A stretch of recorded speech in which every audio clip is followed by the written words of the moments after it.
Welcome to the Mindfulness Academy Podcast. I'm your host, Amy Morgan, and on today's show, we have Amy Woodall.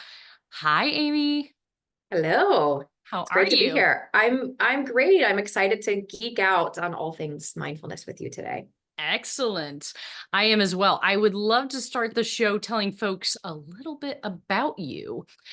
Amy Woodall is the visionary force and founder of Conscious Habit. Through her podcast, the Conscious Habit Podcast, speaking engagements, and high vibe tribe retreats, Amy is on a relentless mission to infuse the world with consciousness, one person at a time. With nearly 2 decades as a human behavior expert, mindfulness practitioner, and high performance coach, Amy guides individuals and teams through a journey of self discovery and empowers them to live a life they truly love from the inside out. Amy is a sought after keynote speaker, powerful facilitator, and co host of sold out retreats around the world. With an ability to blend profound professional growth and personal growth, Amy's focus is clear: to empower others to take charge of their consciousness and lead happier, healthier, and more enlightened lives. Wow. Welcome. I'm excited to unpack all of this. You have a lot of layers to yourself, and we will certainly delve into that.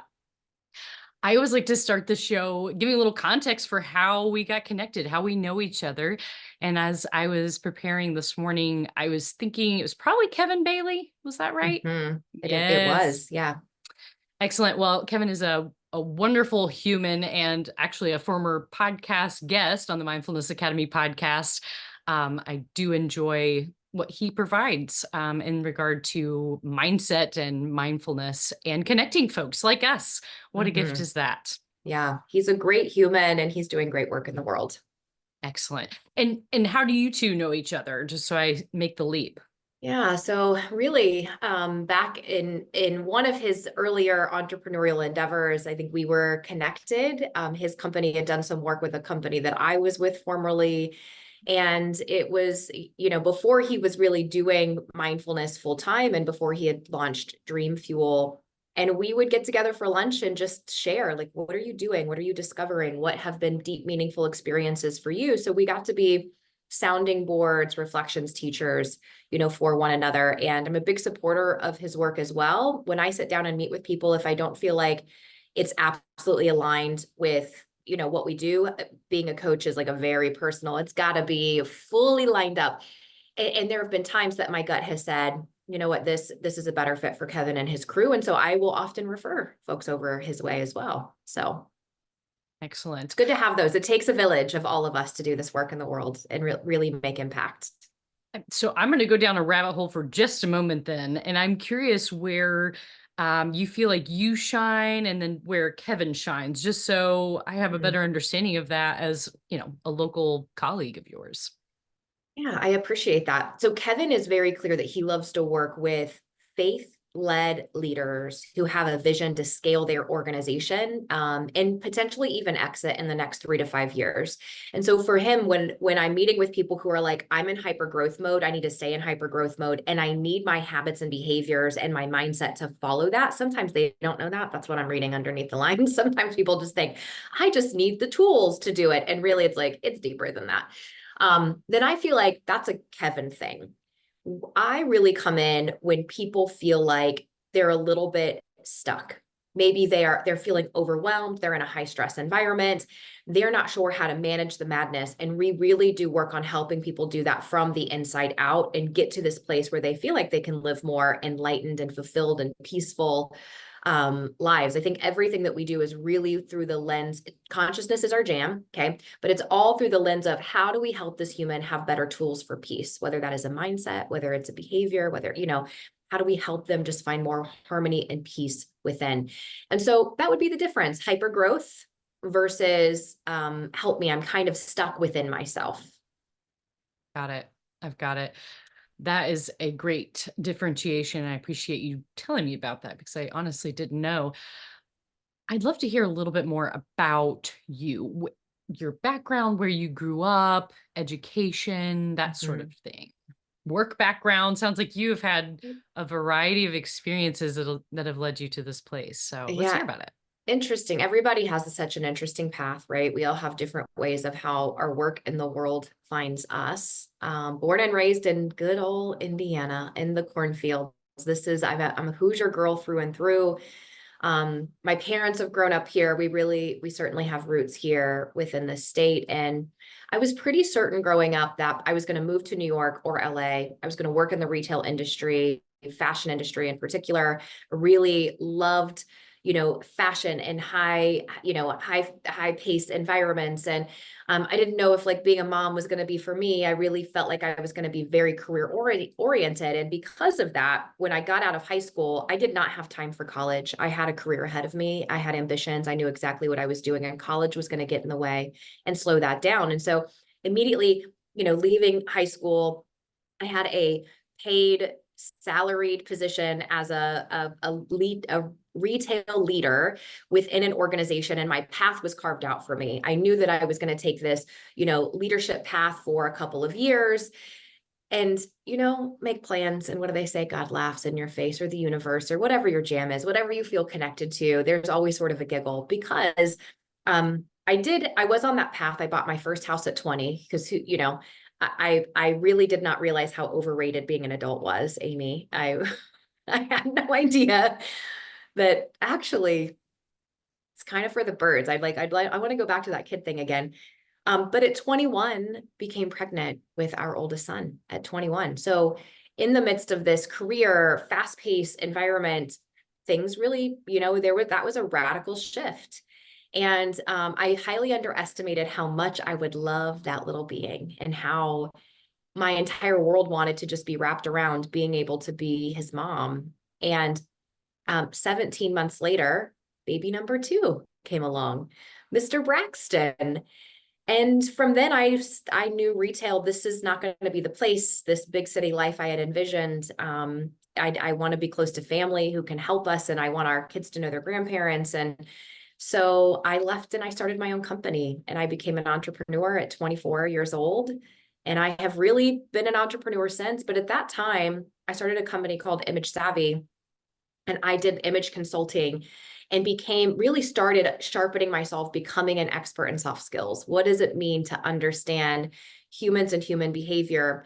And began to read voraciously every book I could get my hands on trying to understand human dynamics. So that's honestly, and then there have been other things in that path. I was able to spend a decade in an organization that truly helped me dive even deeper in an understanding of human behavior and mindset. I was hired by many incredible organizations around the world to come in and help their teams with their performance and sales and service and leadership. And that's what led me to do conscious habit work, because what I found is humans are not all that different.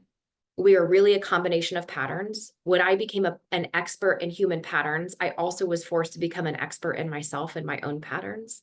And I began to realize that what was true for me was also true for other people I was coaching, that I often looked at the world outside of me to satisfy the things I had not solved inside of me.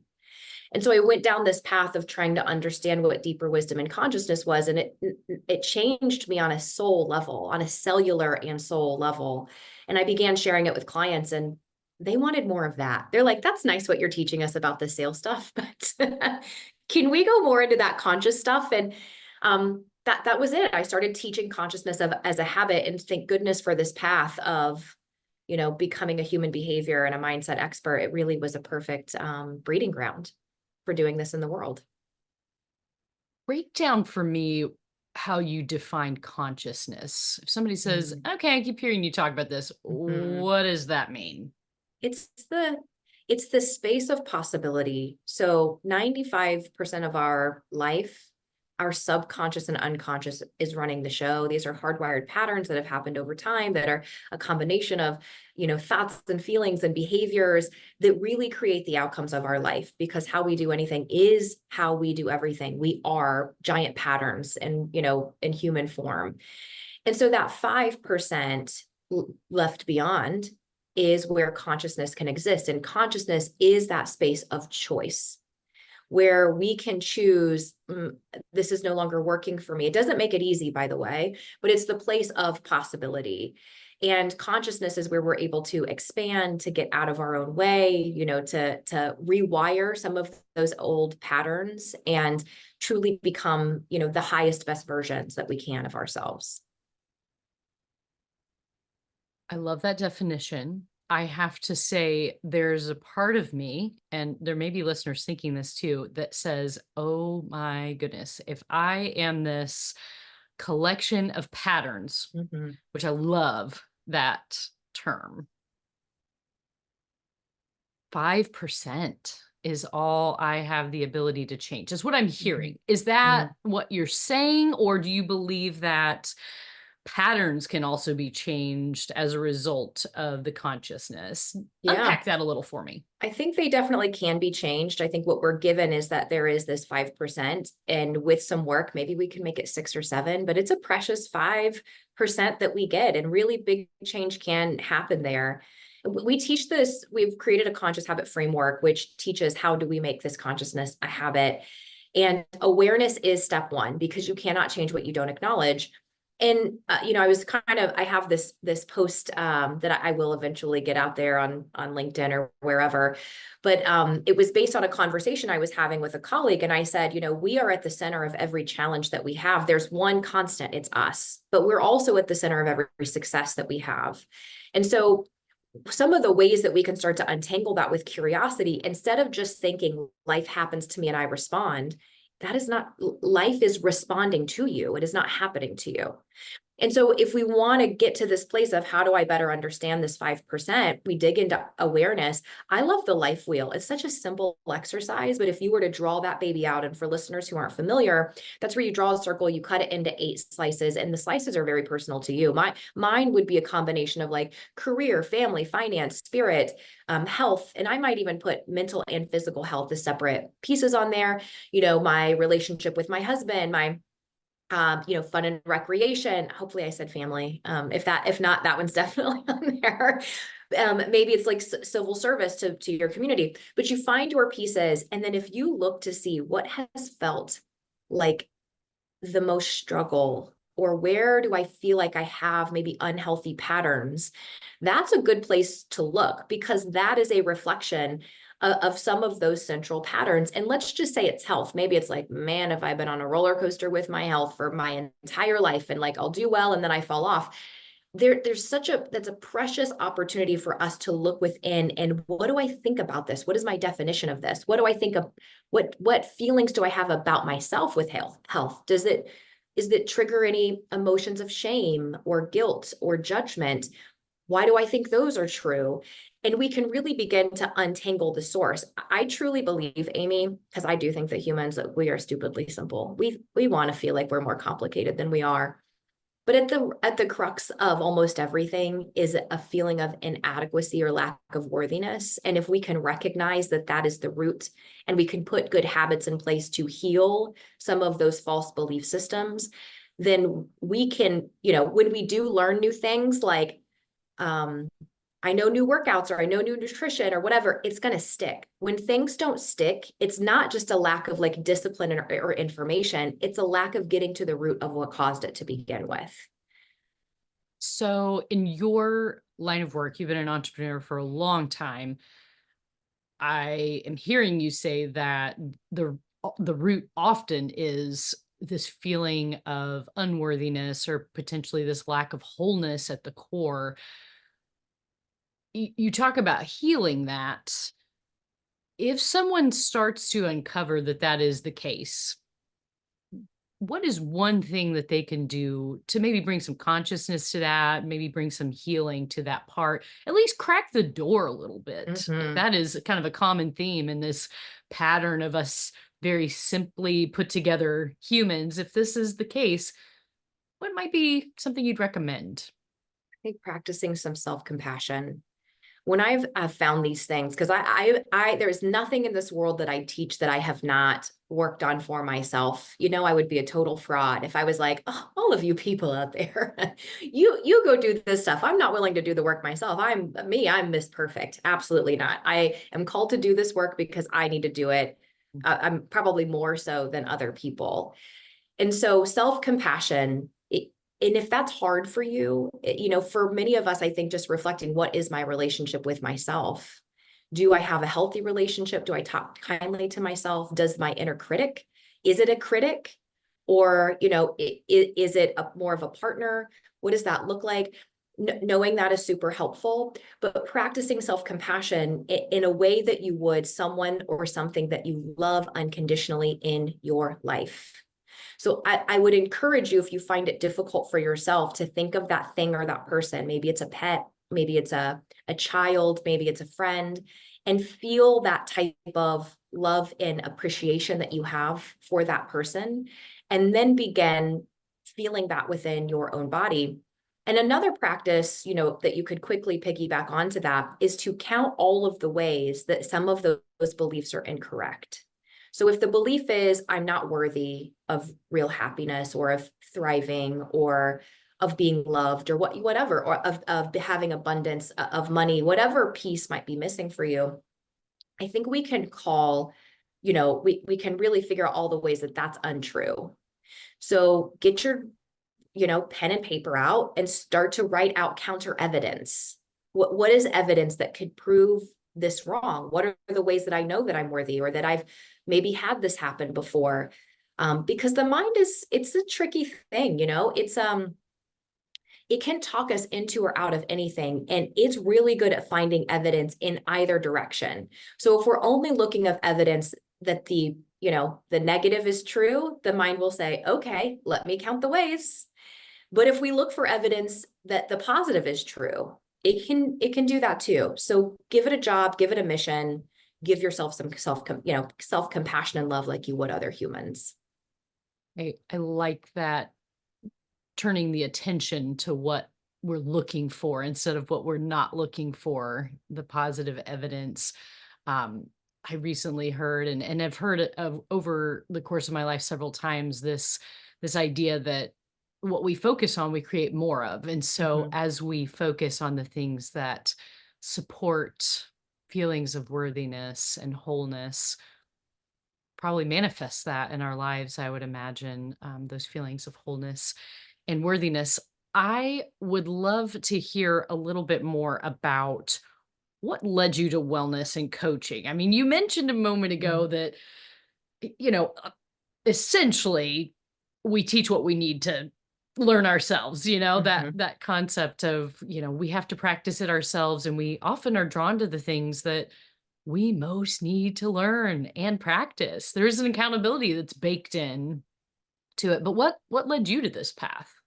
It was accidental. I mean, there was not a time in my life where I'm like, I think I want to be a coach and I want to, it found me more than I found it. And I think you just kind of know when something fits, where you're like, okay, this is where it's meant to be. And by the way, I make a distinction that, I don't know if coaching is the right term for me personally. Of course, that's what it would say like on our website, but I always tell clients that we bring on, I really operate more as an advisor, and, really providing more reflection and feedback and, a lot of suggestions. There is some self-discovery, but that is not the whole path of what we do. And yeah, so it found me more than anything. It was learning this stuff. It felt natural to want to share it with other people. And then through sharing, people would start to say, is this something you work one-on-one with people with? And so it kind of naturally progressed that direction. I love that.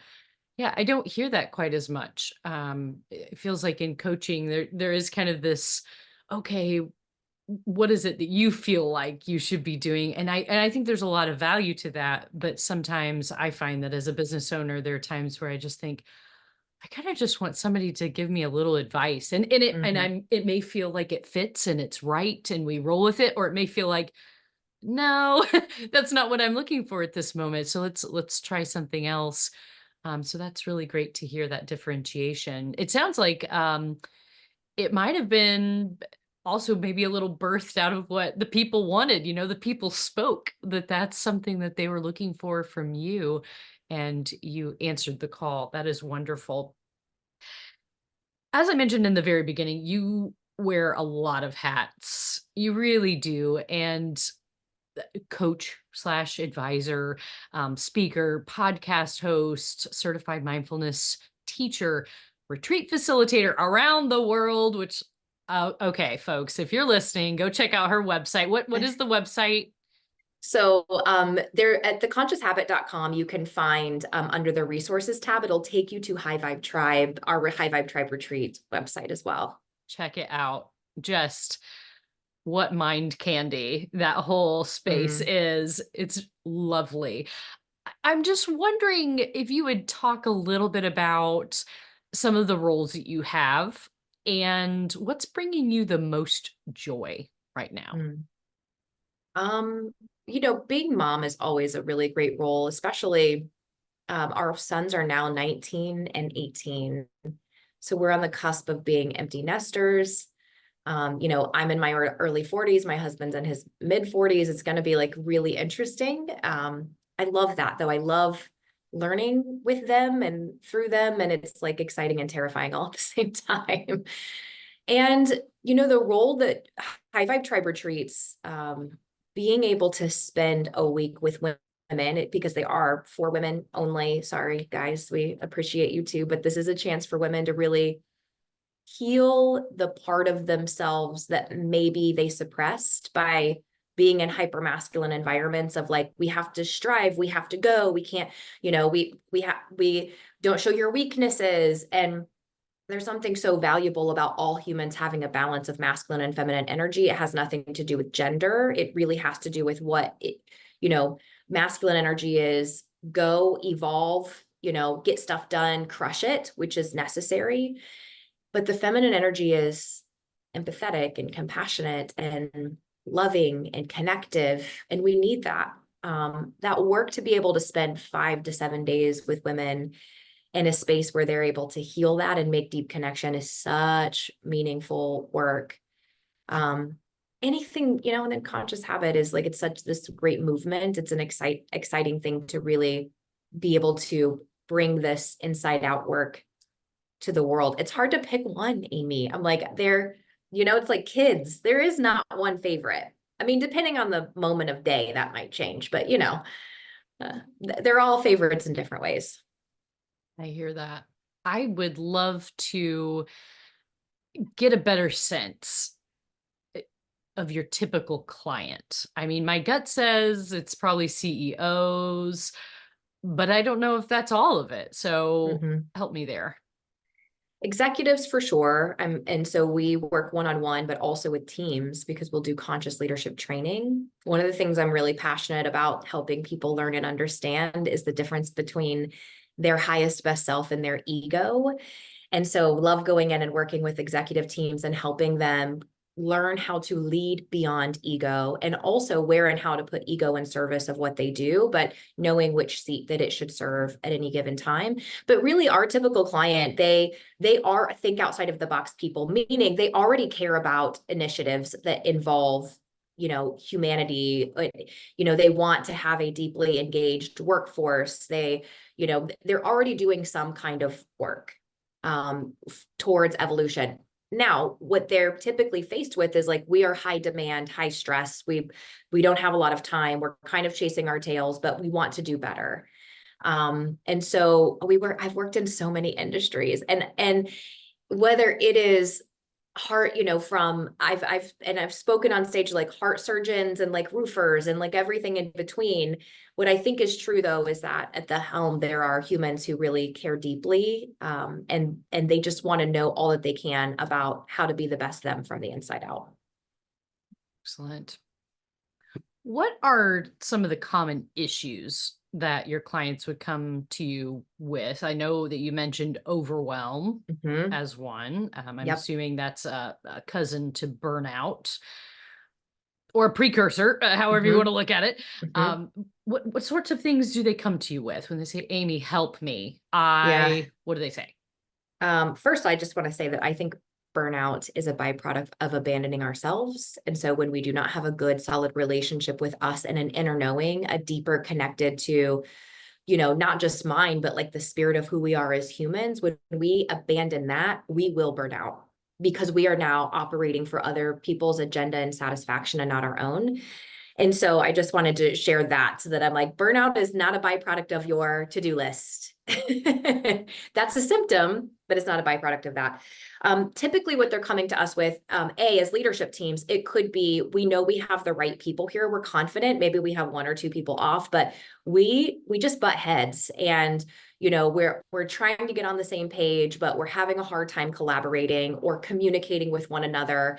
And there's conflict that's happening. I love conflict. I love teaching conscious conflict management. I mean, I love the drama that we Why? can come in. Why? Most Ooh, people avoid it at all costs. You're a I love Hoosier. it. Come on now. I You love know. conflict? We are I conflict do. avoiders. We are. Where does that Because come from?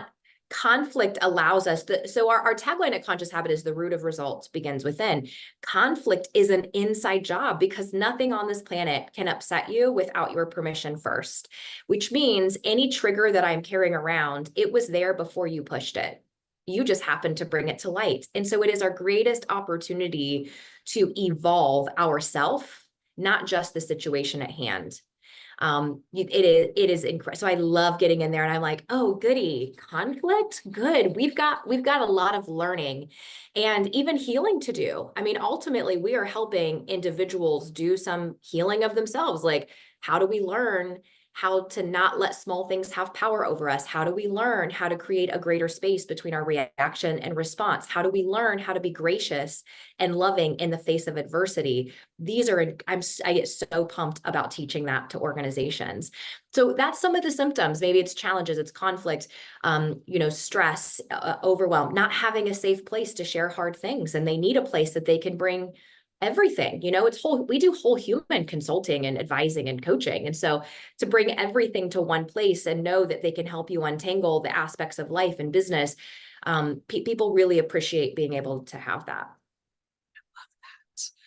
I will say I'm also a Hoosier, born and raised, parents, grandparents. I mean, it's a long line of folks here. And I think I grew up feeling like conflict really wasn't okay. I don't know if that's maybe the right word, or it should just be avoided because that's not really the nice thing to do. And at a certain point in owning a business, I realized that didn't serve me or others well. And there's a way to do it in which the heart is that all ships rise. Mm-hmm. It's not about, oh, you said this and this really upset me. It's how does this particular action influence the greater picture? And can we just talk it out? Because Mm-hmm. I think going into it, assuming the very best in the person who's across the table, that's where success starts for me, I think, when I have those kinds of discussions. So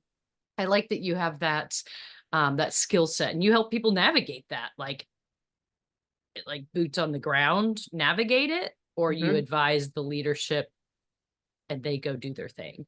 Tell me about It's this. it's both. It's both. There are times where I might have an emergency phone call that's like, Amy, hey, do you have 10 minutes? Because we got a fire here and we need some help. I'm like, okay, all right. So there can be some advising. It can happen in a room, if we've got some things to hash out. It's like you can't get through it if you're not willing to acknowledge it. And as humans, we've got to get it out and off of our chest, because if not, while we might be able to talk our mind into being like, I'm over it, it's stored somewhere in the body. There's a book called The Body Keeps the Score, and it's a legitimate thing that, even if our mind gets over it, it's stored somewhere. And so it could be, real life, we're doing it in the room together. It could be an emergency 911 call, or teach content. But for listeners, I just hope you might consider thinking of conflict as an opportunity to more deeply understand.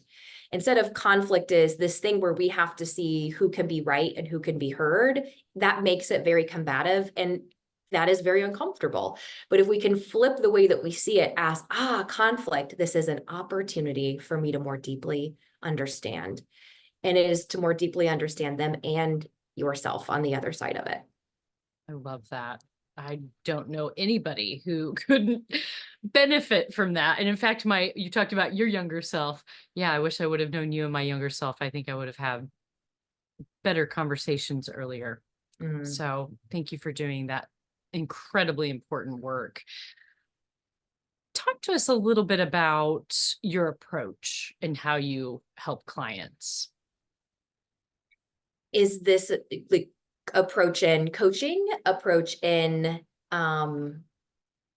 It could be your approach in coaching, or even just how you kind of begin. Yeah, mm, your approach. I saw the eyes. The eyes mhm, are, yes, you mhm, love the mhm, beginning. mhm. I love to just learn the story of the people that we end up working with. It is, tell me about you. What matters to you? What lights you up? Where do you want to go? Where do you feel stuck? What were you like as a child?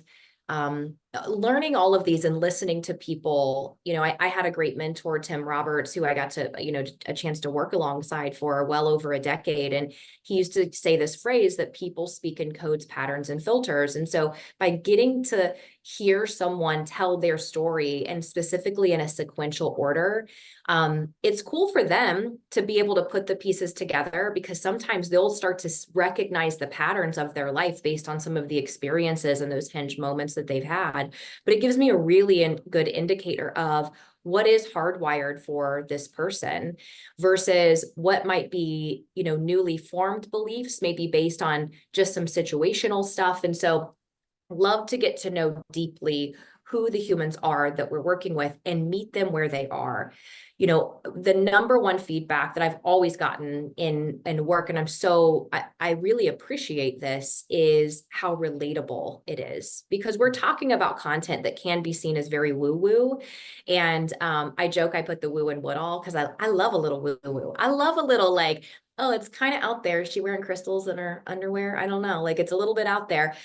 I love that, but it needs to be practical, and it needs to be in a way that it makes sense to the person you're speaking to. So by fully understanding who they are, how they think, how they see the world, we can then mold whatever content we're going to bring them, the conscious habit, framework that we teach, whether we bring in principles of, stoicism, or, whatever aspects we might bring in to help speak to them directly so that they can do inner work that works for them. Never forcing, our way on them. So that's the biggest thing. Get to know them, meet them where they are. Okay. Excellent. Excellent. We have talked a lot about patterns, and I know consciousness is part of this pattern equation, and consciousness is a big part of mindfulness, being Mhm. conscious of what we're doing right now, what's around us, the sounds, all the bits. I would love to hear what your definition of mindfulness is. Mm. It is the space of being in relation with the present moment, in relationship with the present moment. That's what I would think mindfulness is. And the awareness or ability to pull ourselves back into the present moment. And I'm wondering, while we're here, because my brain keeps raising its hand and saying, we've spoken about pattern a lot, and we've unpacked now mindfulness and consciousness. Give us an example of what a pattern looks like. What does that mean? Yeah. So a pattern, breaking it down, is this repetitive experience that, we might have. It could be self-sabotaging. Oftentimes it is self-sabotaging. But it is this repetitive outcome that is created by us, but we may not always be aware of it because we think that it's just the external circumstance. So let's just take career, for example. Maybe for some of us, maybe there's somebody out there listening that's like, I just haven't found where I belong yet. I haven't found what I think I'm supposed to be doing in this life. Well, it's helpful to go back and look at the patterns in both directions. There could be positive patterns there, and there could be some self-sabotaging patterns there, of saying what has been true in all of these examples. So I'll just share with you, there's someone in my life that I love deeply that had a pattern of always working in environments where people underestimated her and did not believe in her ability. It happened over and over and over. And she would always work for these people who ended up being kind of jerks, and they would question her, and they, like, she would end up leaving.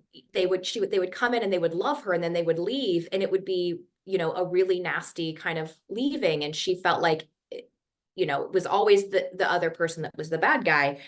And I, as because I love conflict and I love this person, I said, have you ever noticed how you tend to attract, and that word is very intentional, you tend to attract people who do not believe in you? Do you think that the ultimate lesson is that until you believe in yourself wholly, you will never find others who do?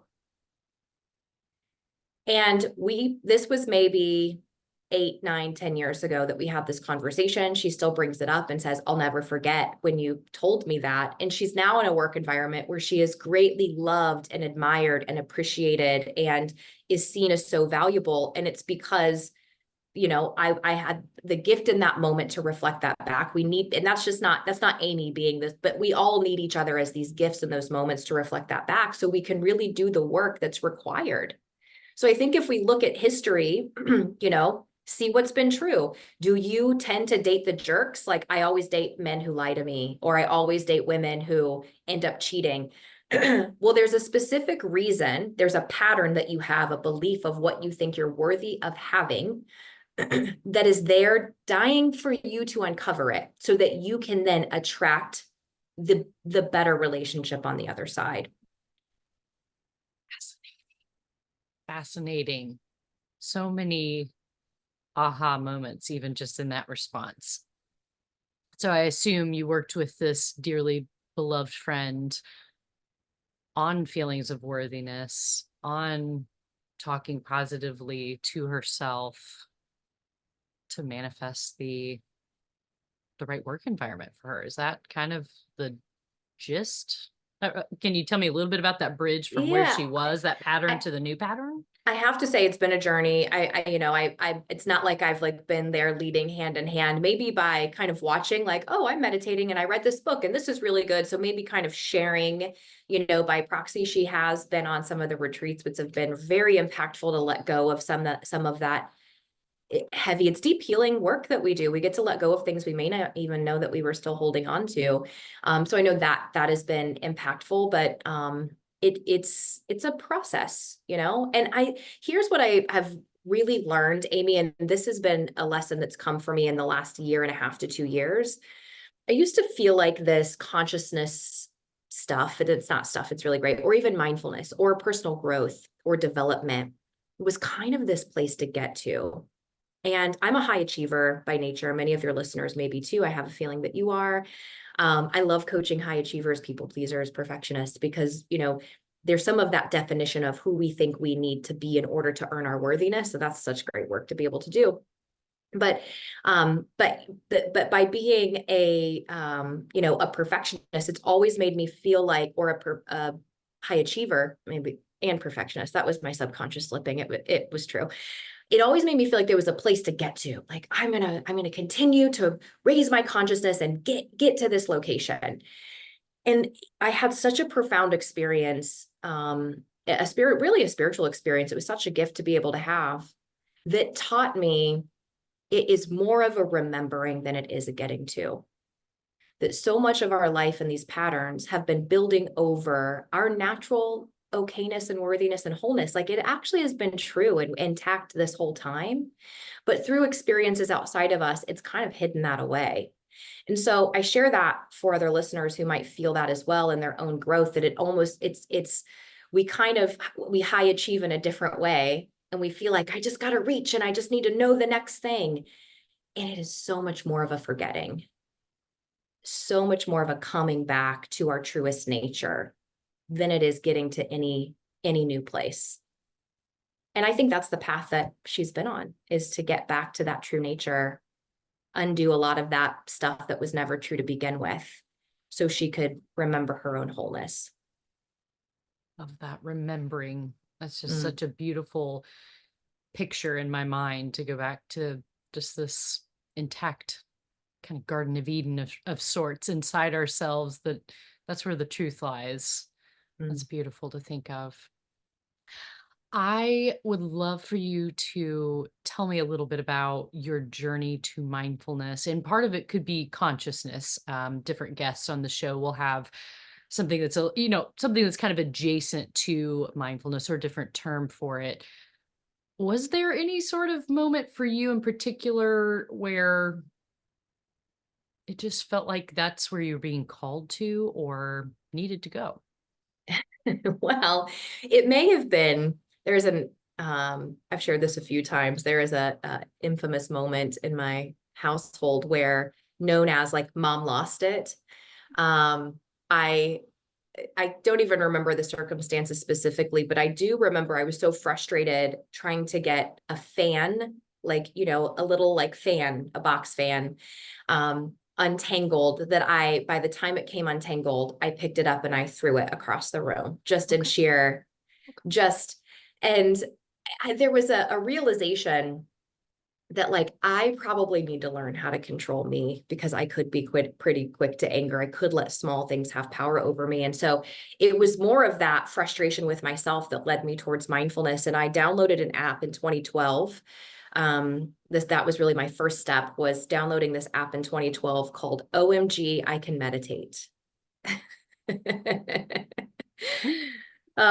And I remember, by the way, I had heard of meditation. I had no idea what it meant or how to do it. It was like, I tried to go on YouTube. You couldn't find anything. And I just was like, can someone tell me how to do this? Because I hear it's where peace lies, and I just really need peace. Like, please, somebody tell me.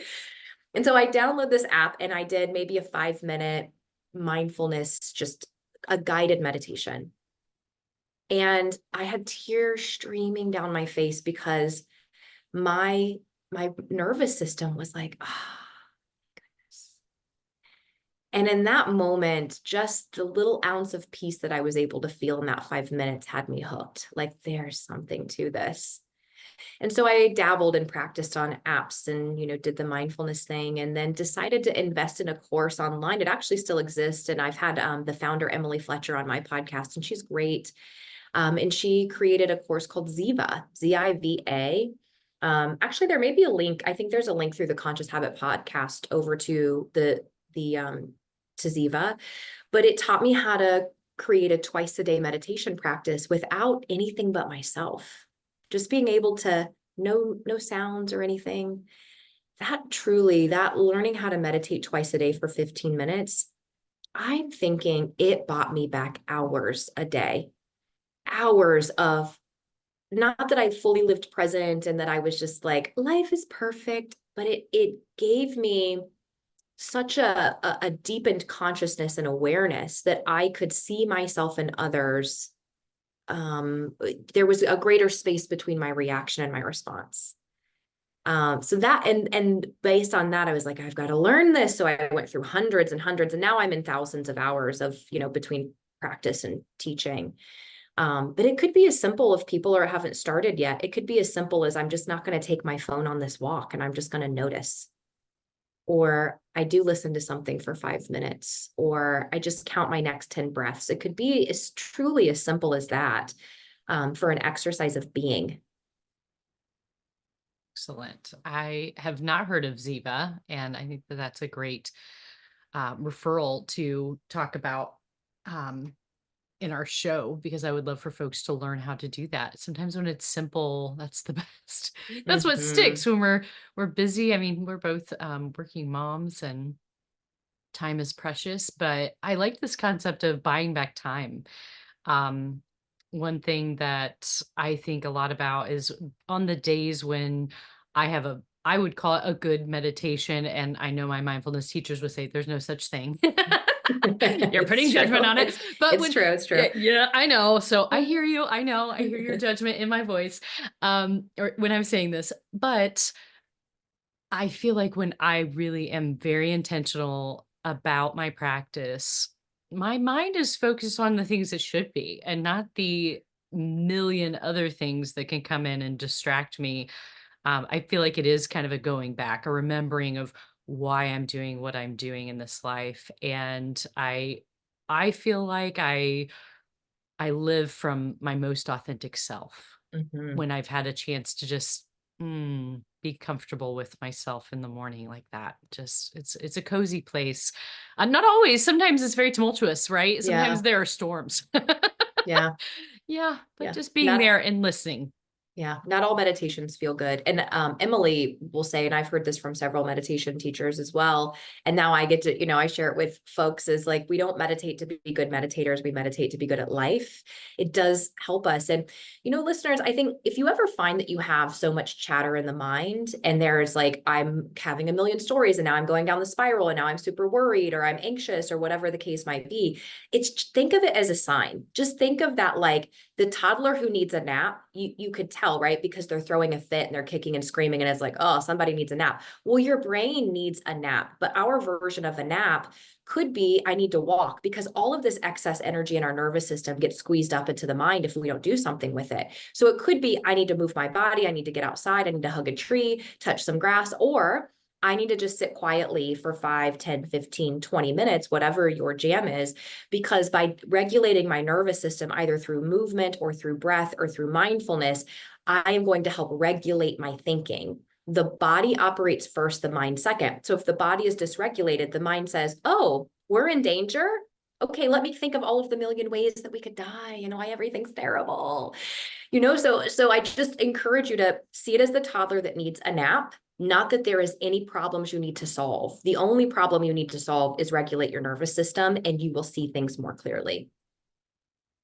One thing I've been trying to practice a little bit more recently here in Indiana, as you know, the season is changing at this time that we are recording here in October.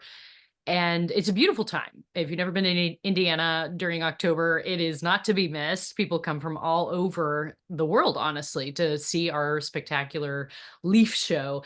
But as I hit this season, I've been trying to spend more time pausing when I'm coming and I'm going, um, just to stop and look at the leaves and to notice the leaves that are falling and to contemplate how nature and its physicality is changing right now and what that might mean for this season for me this next quarter. So my cat models it very well to sit in the patio and just watch the leaves. And I think, you know what? Yes, I need to do the same. So it's not a toddler for us anymore. It's really the cat kind of modeling that for us. Yeah. You talked about your routine. I love talking about routines. Us high achiever perfectionist folks, we love those routines. Yeah, I see your nostrils flaring. You are ready to talk about it. Love it. Tell us a little bit about your current mindfulness routine. And if you would be willing, even some discussion around a morning routine in general. It could be mindfulness or it could be even other things. So what works for you right now? And I know that always changes. Yeah. At least it does for me, what works. I know. I will preface this by saying, on a perfect day, when everything aligns, my formula for feeling good, that's what I call it. And I always encourage clients to have their formula for feeling good, because this is the thing that gives us resilience in the face of all of the stress around us, is wake up, have a cup of coffee. I know I should wait 45 minutes, but I'm not doing that. Okay. I switched to half calf. I feel like that's good enough. That's really for if my practitioner happens to listen to this, that's a little bit like, so I have my cup of coffee. I like to start by, what would I read this morning? So things that I like to keep, near me when I'm having that would be A Course in Miracles. I love to go through the student section and just read one lesson, and maybe that becomes a journal prompt.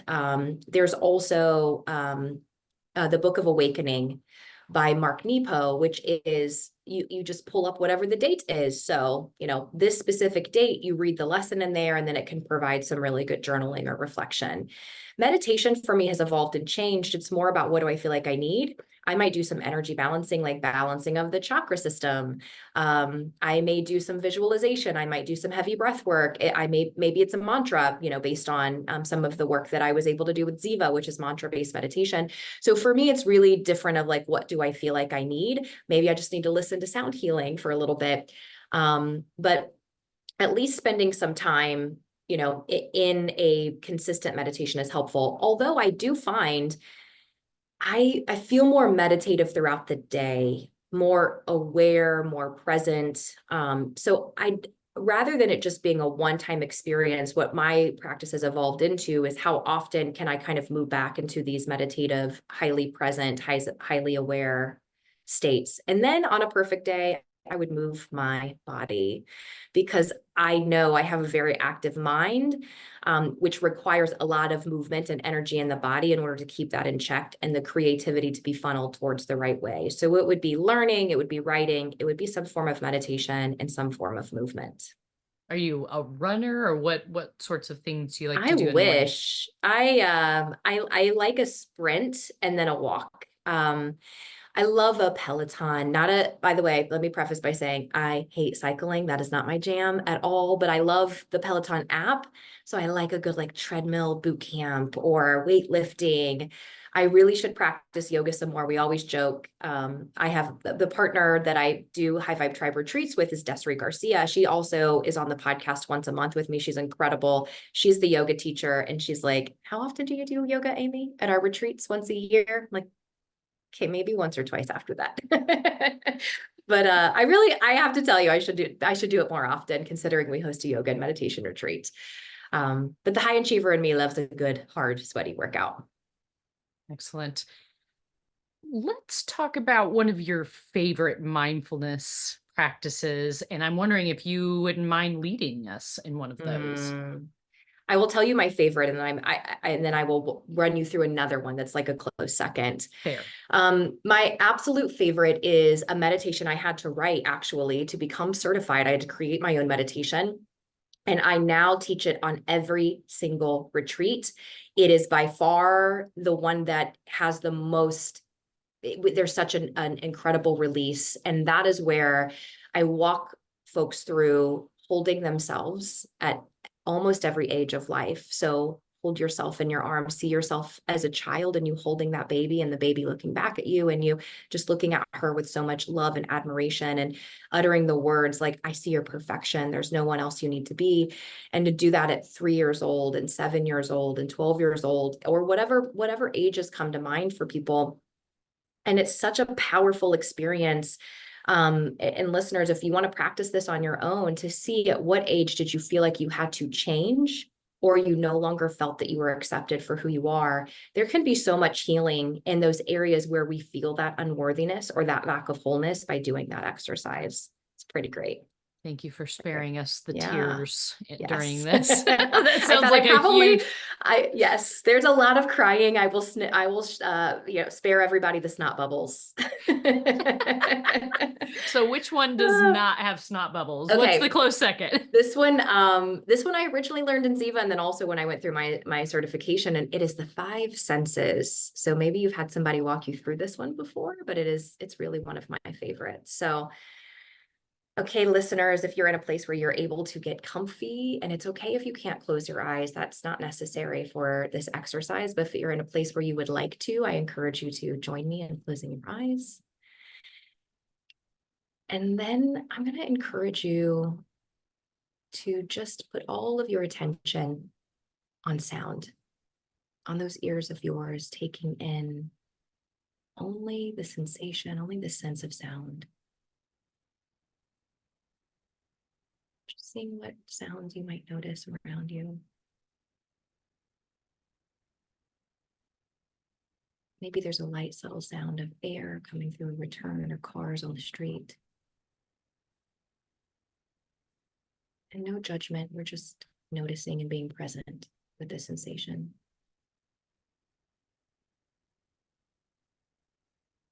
And then we're going to move our awareness to the physical feeling in our body, doing a quick scan from our toes to the top of our head, with all of our focus on feeling. And again, no judgment of anything feeling good or bad, just noticing and being present.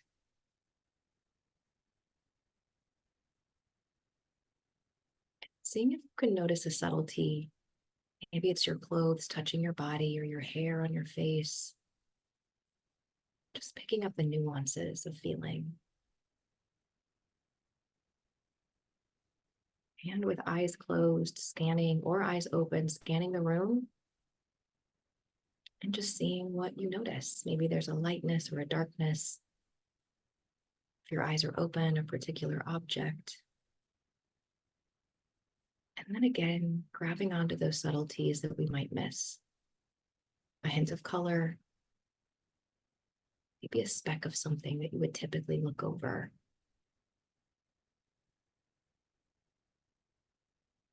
Taking a big breath in through the nose, just seeing what scents and smells you might be able to notice. All of our focus on this sensation.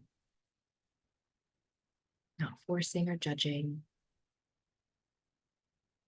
Maybe it's an absence of smell or a lingering of your perfume or cologne.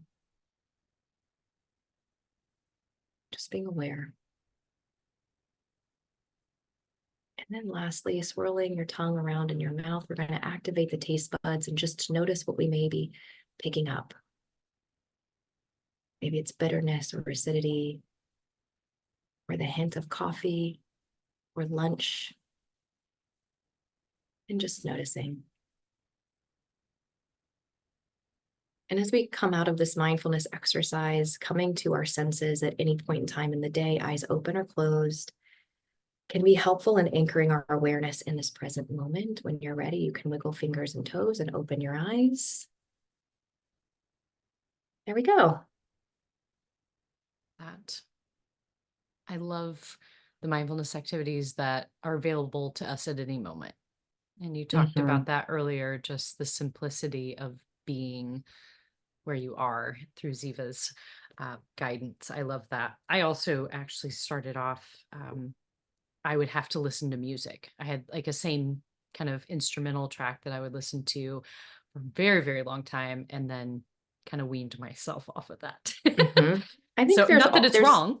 No, there's no wrong way. I think that's great of like, find what works for you. And the whole goal with all of it is like, how can I just notice without judgment? It's not turning my brain off. It's not no thinking, like that brain's going to think, but it's just, how can I notice without judgment? Can I notice what I'm hearing, feeling, thinking? You know, whatever way we go, simply the practice is it's an excellent, excellent place to be. Yes, it is. Let's talk about drama. When you and I spoke before, you had mentioned that there are ways that we can decrease drama. You might have even talked about the ego's MO. Might have even been mention of the cake. Unpack that for me. How do we decrease this drama? Yeah. So many of us are familiar with ego. We all have one. It's there for protection. It's not all bad, but ego is that little voice in the head that tends to have a lot of judgments over ourselves and other people. It also has a lot of things that it gets frustrated about and that can trigger it. And, you know, it can become like a little gremlin up there. And we've developed a very simple assessment based on Jungian principles. It's Carl Jung, which is like DISC and PI, and some of those other assessments that we might be familiar with are based on Jungian principles. But we've come up with the 4 ego, styles that are the most common. And they are the high achiever ego, the praise ego, the need to be praised by other people, the people pleaser ego, and the perfectionist ego.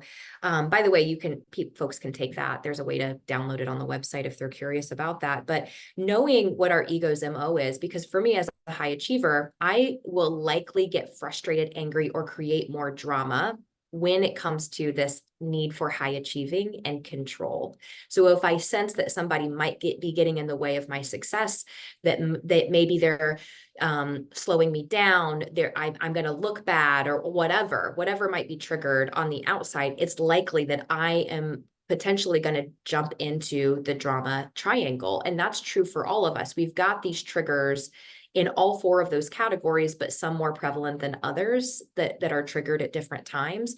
And nothing's good or bad without our permission. And so, again, like to be curious of what is the root of this frustration. It's likely comes from this ego story. If I can get to know my ego and what triggers it, then I can catch the frustration maybe before I respond to it. But if not, I can get myself back on track. And the icing versus the cake, Amy, is that for me, and I've seen this with many clients, but I always want to share from the lens of like, I understand this. This is not a, you guys are going through this kind of thing. For much of my life, I felt as though my worthiness existed in my achievements and my outcomes. And so I would say, oh, I'll be happy when, or I'll feel like I made it, or I'll feel like I'm good enough, or I'll feel like I'm not a fraud when. And the thing is that when, as soon as I would hit whatever I decided the win was, I think I was excited for all of 3.2 seconds before I kicked the can down the road and decided it needed to be more. And so it was this just chase for happiness, satisfaction, peace, worthiness. And I was like, well, this isn't fun. I'm never going to get there. If this is the game, there is no destination, no amount of money that will ever make this true. And in my own work, what I realized was I have made this the cake, meaning it's the whole thing. And no wonder I'm hungry. I've made my worthiness wrapped around achievement the cake. And what I have found is that in healing this relationship with myself and learning that I'm stuck with me every second of every day for my entire life, there's no escaping me, not even for a second, till death do us part, that I've got to learn how to like this chick. I got to like her. I got to love her. I got to accept her. And in working on this relationship with myself, what's been fun is that I've been able to, it's not always perfect because it definitely dips back, but I've been able to learn, how do I make the achievement the icing? And my relationship with myself or my spiritual beliefs or whatever that looks like for you, that's the cake. And the same for people who want to be loved by others. There's nothing wrong with that. But how can you love yourself more than you need other people to? And that becomes the cake. And then the icing on top is the praise you might get from them. Or your need to help and be of service of people is the icing, but it's not your burden of proof. And the same for perfectionists. How do we just change what position and what role we give that for ourselves, not do away with it totally, but make our relationship with us the most important thing. Liking and loving this chick. That's big work. Yeah. It is big work. I know when you were talking about the 4 quadrants of the ego, I thought, oh, can you be all 4? Yeah, And totally. if I they're feel equal, it. that would feel good to the perfectionist side. Right? Totally. Yes. Different things. And the thing is, I have this conversation I've done, have done high or conscious habit retreats where we're doing this ego work and whatnot. And I was with a group of women down in Jacksonville. And one of the women said, oh my gosh, do you know what I've realized is that like my high achiever, like I want to high achieve so that I can be praised by people. Or I want to be a perfectionist. And then other women were saying, yes, I understand. Like I can see where the real motive is and then what it hooks and these other things. And then, so it's fascinating. We can definitely be all 4 for sure. Wow, that gives me some measure of relief. Thank you. How do you see that drama manifests in CEOs? I mean, I can imagine how it manifests in teams, people get their, panties in a bunch and things start spinning out of control. But how does it manifest for CEOs? What are you seeing as far as patterns there? It is, this is true for all humans because CEOs are humans too, Yes, they It are. is this is true. And I mean, you could put it in any frame you want. We could talk about the political world. Don't worry, I won't do that. We'll keep this. We're Okay. I keeping it mean, I was PG. hoping to up the ratings, so let's just have some drama right here. Conflict. But I think the root of this, yes, is what do we think this makes true about us, right? And so that is the root. But what is closely tied to that is personal preference versus greater good. And so if I am like dead set on my personal preference have to be the truth for all, I'm going to be more frustrated more often. I'm going to be angry more often. So if my personal preference is this is how it's done, and I see other people around me not doing that, and I tend to lead and coach from that place, then I'm going to be a pain in the butt for people. Because I might be a micromanager, I might get angry for no reason. However, if we shift to greater good, what is the greater good here? What are we all trying to contribute and attribute to? And we lead with that in mind. My personal preference is this. That is not their personal preference, but can we still get to the greater good with this? I think that helps. That mindset and that distinction and discernment can help us decrease a lot of drama that we create because the ego wants to be in control and it wants things their way.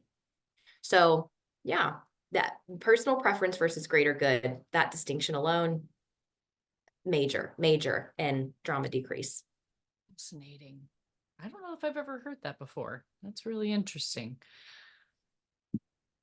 I'd love to know your thoughts around the relationship between resilience, which we mentioned a bit earlier, and a CEO's success. Mm.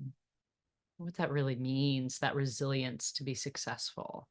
Yeah, it's so closely linked. I mean, I don't know how you can be truly successful. I think you could be financially successful, but I think success outside of finance alone, meaning like major impact and, your own happiness and satisfaction, it requires a level of resilience because one thing we signed up for in this life is bumps in the road. There are ups and downs. Like, even if we had all of the mindfulness tools in the world, it doesn't mean that we're going to be free of pain. It means that we suffer differently because we have different tools. We might be able to embrace pain or embrace challenges, in a different way.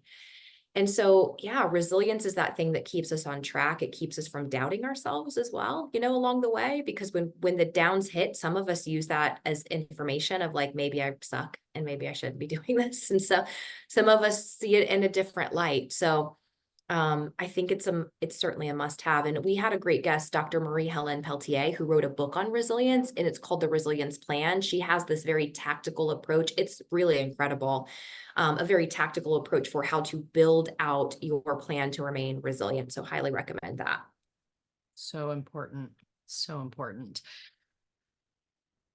I would love to hear a story as we kind of wrap up this part of the conversation around mindfulness. I would love to hear a little story about how mindfulness has impacted your clients. Maybe a tool that you've recommended they implement, changes that you might have seen. And it could be in the consciousness realm, but if it's something particular to mindfulness, that would be wonderful. Hmm. I do have a client who not long ago, we've been working together for a number of years, and he's like, do you know what's weird? I suddenly realized I don't worry. Like, I don't think I knew how much I worried until the worry was gone. And now I can see and feel, the peace that exists there. For him in particular, Stoicism has spoken to him. So for those who aren't, like, Ryan Holiday is such a great person to follow who teaches Stoicism. It's a very left-brain approach to mindfulness, which a lot of people really appreciate. But, with all of my clients, there's a deeper level of awareness, which can be a painful place to be. Like, awareness can be hard because we're seeing things that are there. But then with tools that we've developed for them, again, like, it's not always the exact same tools. It's so specific on the human and what's going to work for them. With those tools, have figured out how to, practice these things in a way, both mindset and behaviors, to get themselves back on track in the rough times. And so I love that. I love that he's like, I didn't know how much I worried until it was gone. Or I've heard from others, I didn't know that I was an anxious person until now, when the anxiousness is out of here. The space on the other side and being able to see it differently is it's such a cool place to be able to witness with them. And mindfulness being so important to recognize what was off in the first place, and then to recognize what is no longer there because it is not serving them on the other Mhm. side. Spectacular. I know that CEOs are humans just like everybody else. And I also know that CEOs have their different areas of struggle and ways that they do well. But I'm wondering if you could give one piece of advice to CEOs today. What might that be? Mm. Practice the art of giving what's missing when you're in a challenging situation or scenario or time. What I mean by that is, if you are frustrated that, like, no one in this room is listening, like, okay, step back and say, what is missing? Well, what's missing here is somebody who is compassionate and open and curious. And then to put that onus on yourself to bring it. If what's missing in your interaction with, maybe there's a specific executive that you're having a hard time with, and what's missing is love, bring it. If I think that practice as leaders, to bring what's missing, we become better teachers in how to take this approach. But this is often true in our relationships in the world of like, we expect something from our spouse that we aren't giving. Like we want them to be a version of something that we're not even willing to show up with. And I think it allows us to be more aligned and authentic. And authenticity truly is the highest energetic output. It's been measured, through that's an interesting study, but man, what a gift you could be to people if you just simply ask yourself, how can I give what's missing? Oh, that is so good. That is so good. I've never Thank heard you. that either. There have been so many amazing moments in this conversation that I think being um, in these circles, of mindfulness and conscious leaders and whatnot, you can hear similar things that can kind of open your mind. Oh, I hadn't thought about it quite that way, but there have been a number of things I could tell you're kind of coming at it from a little different perspective, and that's been very refreshing. I'm going to ask you a question I hadn't originally thought I would ask, but it's something that's been on my heart quite a bit over the last several months. Is when CEOs come to you, they're overwhelmed and they may say, I hear what you're saying I should do, Amy, right? The 15 minutes in the morning, the 15 minutes in the evening. Maybe there are all kinds of tools that you're asking them to use during the day. And they say, but I can't even find the time to get enough sleep. Are you asking me to get up earlier? I hear these sorts of things. And there are Mhm. times when I feel these sorts of things in my own life. What's your response to that? My honest answer is when you're ready, you'll find the time. When you're ready and you're sick of your own stuff, you will figure out what you need to say no to. But until then, you'll be more addicted to your excuses than you are your outcomes. When we're ready for anything, we find a way. When we're not ready, we find limitation. So that's kind of my thought. And I have lovingly fired clients just saying, you're not ready, and that's okay. I can't get you there. Readiness is something you have to be willing for, willing to step up to. I think that's beautiful. And I think what came to mind was sometimes it's pain, right? That gets us to that place. Mhm. If it's not pain, then what is it? Do you ever find a welling up inside of someone that there's a change and it's not due to pain? I think the opportunity would have to be so great. Like there's got to be some opportunity on the line that is, hey, if I don't make this change, then this possibility isn't going to be there. But the truth is, as humans, most of the time it's going to be a pain motivator where we just get so tired. I mean, this is true in any major change that has happened in our lives. When we have to make big, hard decisions, it's because we finally get tired of the standard that we've held for ourselves.